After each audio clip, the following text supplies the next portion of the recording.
Aisyah Farhana binti Jamaluddin, D20202096392. Sensori neural ini juga disebabkan pada masalah di dalam telinga atau saraf auditory, masalah pendengaran yang kekal dan pendengaran tidak dapat dikembali kepada asal maupun dirawat. Tidak dapat mengesan dengan mata kasar tetapi hanya dikenal pasti melalui pemeriksaan pendengaran sahaja. Masalah ini berpunca daripada pendarahan otak dan kurang oksigen. Masalah ini sering terjadi di kalangan bayi maupun bayi di dalam kandungan. Selain itu, masalah pendengaran sensori neural biasanya timbul sejak lahir sama ada satu telinga maupun kedua-dua belah telinga. Ketajaman pendengaran tidak selalunya sama pada kedua-dua belah telinga. Pemeriksaan ke atas kedua-dua belah telinga secara berasingan perlu dilakukan. Rawatan rehabilitasi menggunakan alat bantu pendengaran atau pajakan koklia iaitu implan koklia merupakan kaedah rawatan yang paling baik dalam membantu untuk masalah pendengaran sensori neural. Ini adalah struktur dalam telinga di mana koklia ataupun saraf auditory tidak dapat berfungsi dengan baik. A sensory neural hearing loss is the result of a problem in the inner ear. Sensory neural hearing loss occurs when hair cells in the cochlea are missing or damaged. These hair cells are responsible for producing precise electrical signals that the brain needs in order to interpret sound. When these hair cells are missing, the result is hearing impairment. When only some of the hair cells are missing, the hearing loss is classified as mild to moderate. In these cases, a middle ear implant, capable of vibrating the moving structures of the inner ear, or a conventional hearing aid may be a viable solution.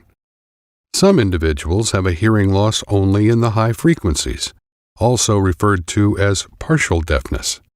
In these cases, only the hair cells at the base of the cochlea are damaged. In the inner part of the cochlea, the apex, the hair cells which are responsible for processing the low tones are still intact. Combined electric and acoustic stimulation, or EAS, was developed specifically for these individuals to maximize the use of their natural residual hearing. When the hair cells of the cochlea are completely absent or damaged, the person suffers from a severe to profound hearing loss. For many individuals with this condition, a cochlear implant may be the best solution. Nama saya Nur Nazuli binti Aziz. Tahap pendengaran bagi masalah pendengaran sensori neural adalah dalam kategori teruk iaitu 71 hingga 90 desibel dan kategori sangat teruk iaitu melebihi 91 desibel. Untuk pendengaran manusia yang normal, bunyi dapat dikesan pada intensiti yang rendah iaitu kurang daripada 25 desibel. Seseorang individu itu akan didiagnosa sebagai mempunyai masalah pendengaran tahap ringan apabila dapat mengesan bunyi pada intensiti 25 desibel hingga 40 desibel. Sekiranya mengalami masalah pendengaran pada tahap ini, anda akan mengalami kesukaran untuk berkomunikasi dalam keadaan yang bising di mana percakapan perlu diulang berkali-kali.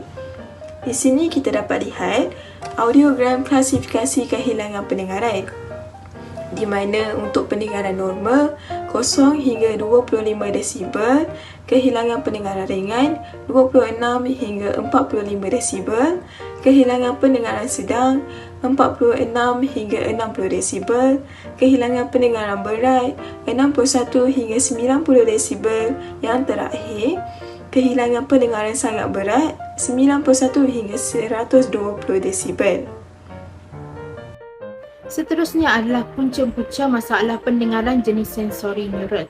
Kehilangan pendengaran sensori neural ditakrifkan sebagai kehilangan pendengaran lebih daripada 30 desibel dalam sekurang-kurangnya 3 frekuensi audiometrik berturut-turut selama 72 jam ataupun bersamaan dengan 3 hari. Punca-punca masalah pendengaran jenis sensori neural terbahagi kepada 3, iaitu yang pertama adalah congenital, bunyi bising dan juga presbikusis. Congenital merupakan salah satu kelainan kelahiran sejak lahir yang paling biasa. Penyebab congenital kehilangan pendengaran boleh dibahagikan kepada 2, iaitu genetik dan persekitaran.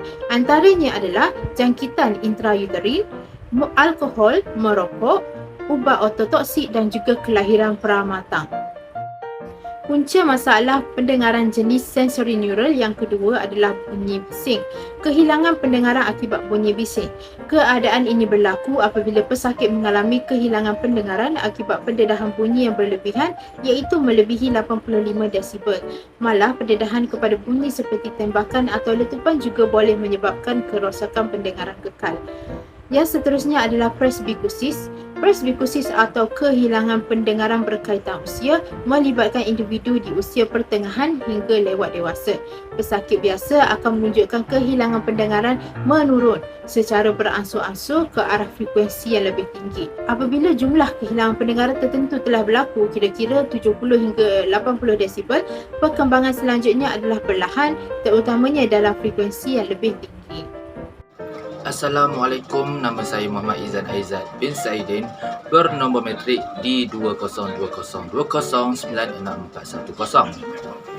4 daripada 1000 bayi yang menjalani saringan pendengaran universal neonatal atau UNHS di 44 Hospital Kementerian Kesihatan atau KKM dikenal pasti mengalami masalah pendengaran jenis kekal.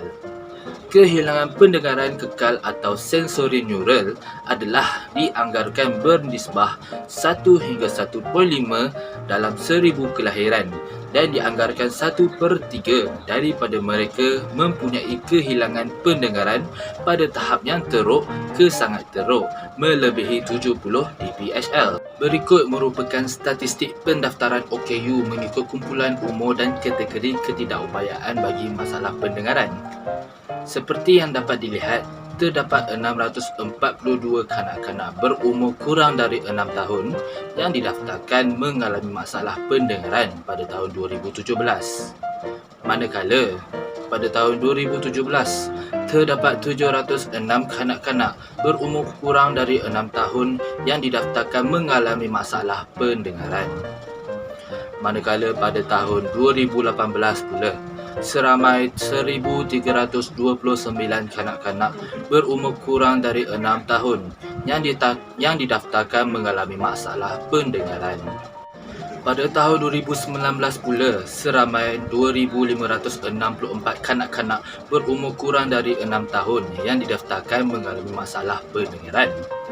Pada tahun 2020, jumlah berkurang kepada seramai 457 kanak-kanak yang berumur kurang dari 6 tahun yang didaftarkan mengalami masalah pendengaran.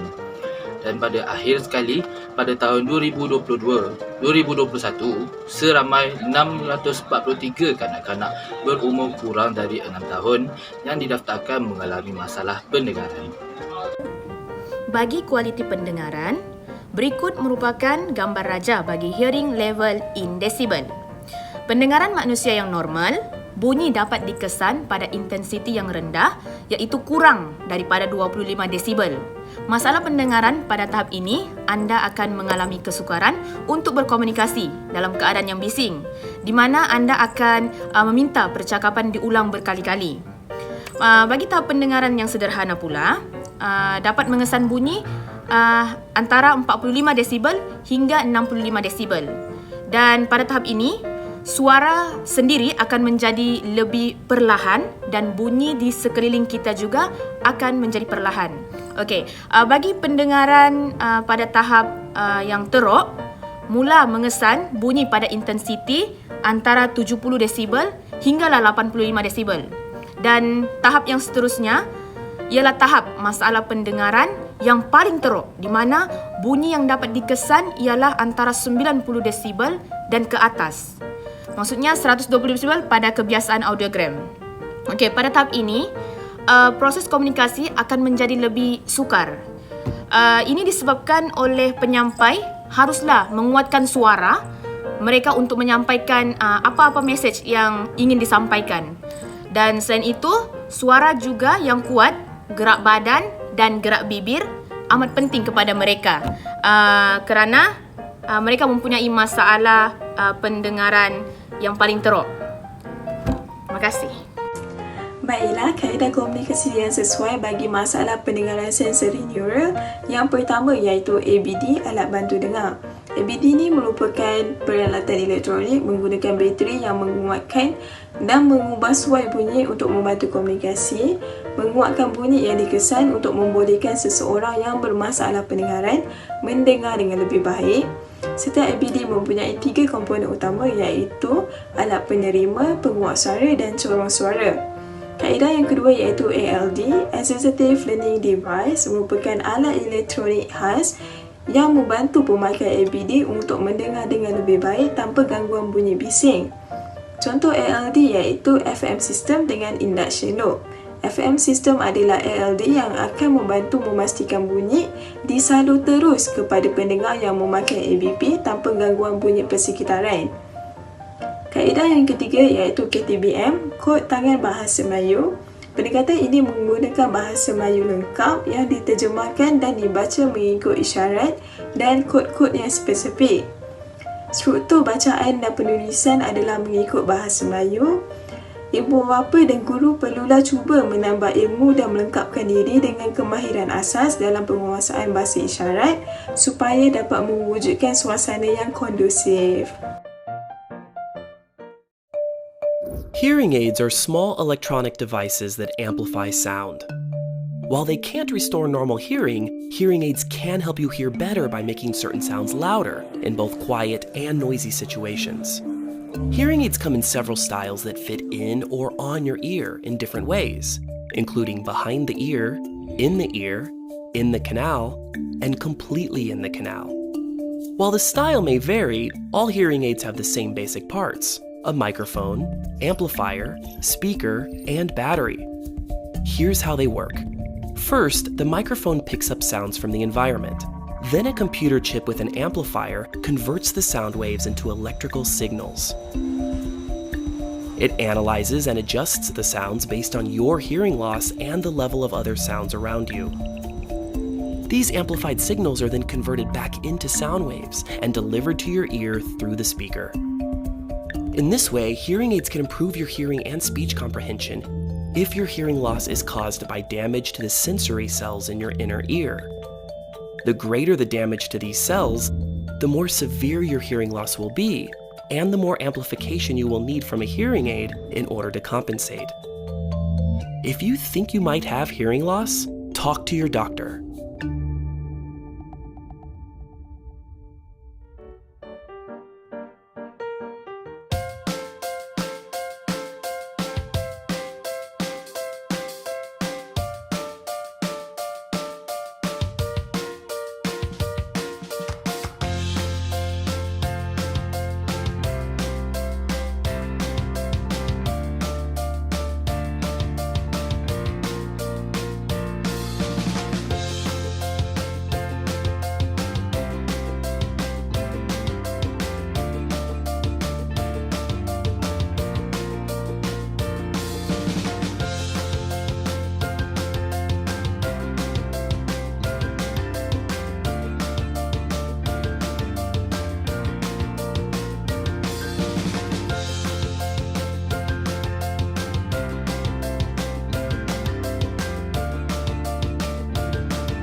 C, D, E, F, G, H, I, J,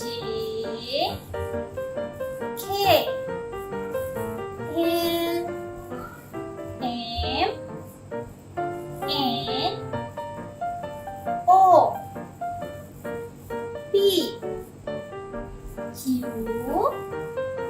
R, S, T, U, V, W, X, Y, Z.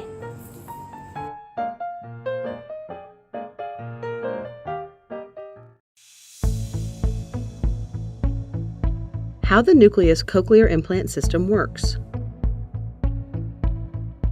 The nucleus cochlear implant system is designed to mimic the functions of the human ear.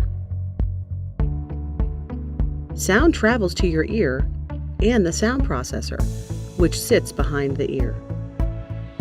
The microphones on the sound processor pick up sounds, and the processor converts them into digital information.